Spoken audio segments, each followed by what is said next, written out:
No business experience, no connections, and no money. Despite those limitations, Magie Cook went from homelessness to building a $200 million salsa business. The Mexican native spoke to aspiring entrepreneurs at an event in Venice, Florida called Fierce, encouraging people to chase their dreams. WGCU's Sandra Viktorova has her story. It's mindset. Magie Cook! She's treated like a rock star in arenas. Motivational speaker Magie Cook tours the world, inspiring both ordinary folks and corporate executives with her rags to riches story. One that began with a simple recipe and admittedly terrible cold calling skills. I said, hey, my name is Maria Magdalena de la Cruz Garcia. I have an awesome pico de gallo de salsa. I think you guys would love it. Clank. Despite finding herself homeless in the woods shortly after college, she kept on making her salsa. I had even friends tell me that I should quit, that I should get a job, that I was not making money. I even went to local food manufacturers that made ready-to-eat products like mine, and I said, how did you get your products into the stores? And they said, oh, they're not going to listen to you because you're nobody. What makes Cook's financial success so remarkable are her difficult beginnings, a childhood of physical, mental, and sexual abuse in a Mexican orphanage, which her parents ran. We already didn't have food for weeks sometimes. And I don't know if you've ever been hungry for that long, but you can't even think. So I became a hunter. And I have a horse that I would actually visualize and futurecast myself into success, even though I was stuck in that place. I would imagine that I was a super successful woman.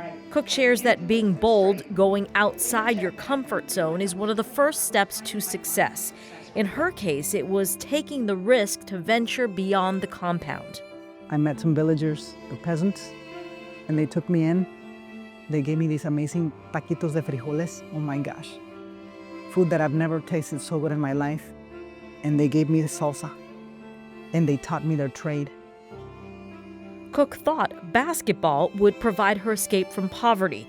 The Mexican national team recruited her, but then she broke her collarbone.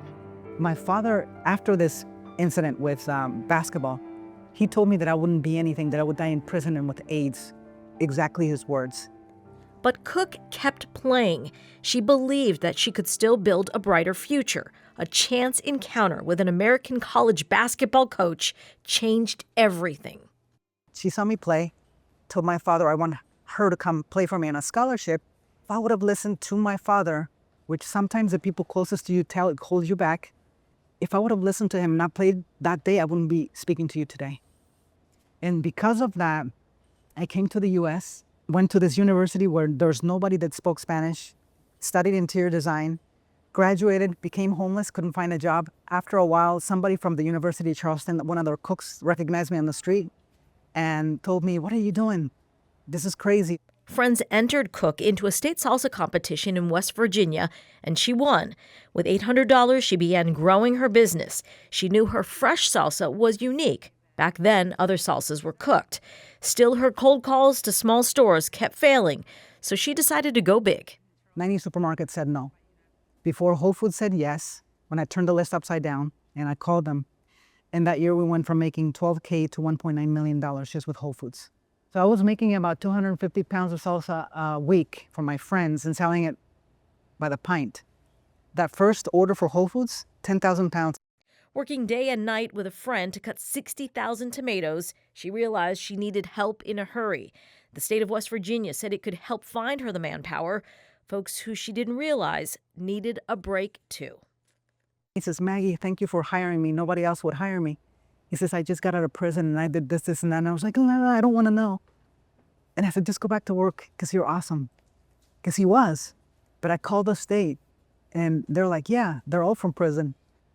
But they were the best people I ever had. I said, guys, I believe that we're going to become the largest fresh salsa company in the United States, and you guys are going to help me take it there. Cook says successful business leaders know when to ask for help. One mistake that I made was that I didn't keep asking for help, because you never know who will come your way that might even want to partner with you because they see something amazing and beautiful. So never stop asking for help. Magie teaches that resilience, relentlessness, and resourcefulness are the three keys to success, and perhaps also a touch of humor. The first time that I had to deliver that Whole Foods delivery, I had to get my truck driver's license, and I had to wear a piece of woodblock on my foot because I couldn't touch the pedals. Orders from companies like Walmart soon followed. She eventually sold Garden Fresh to Campbell's Soup for $231 million. The truth is that your subconscious mind is always guiding to your purpose, but we don't listen. So what is your gut telling you? I really believe that all of us have a purpose, and this is why we're here. Cook has a new purpose now. She's investing her wealth to help people battling addiction and improve life for orphans in Mexico. For WGCU News, I'm Sandra Viktorova. If you want to learn how to make salsa like Maggie, she shared her special recipe with us. You can check it out on the WGCU app or at WGCU.org. Thanks for watching. We've got more great content for you, from news to the arts to the environment. So be sure to like and subscribe to WGCU's YouTube channel and follow us on our social media platforms for the stories that matter to you.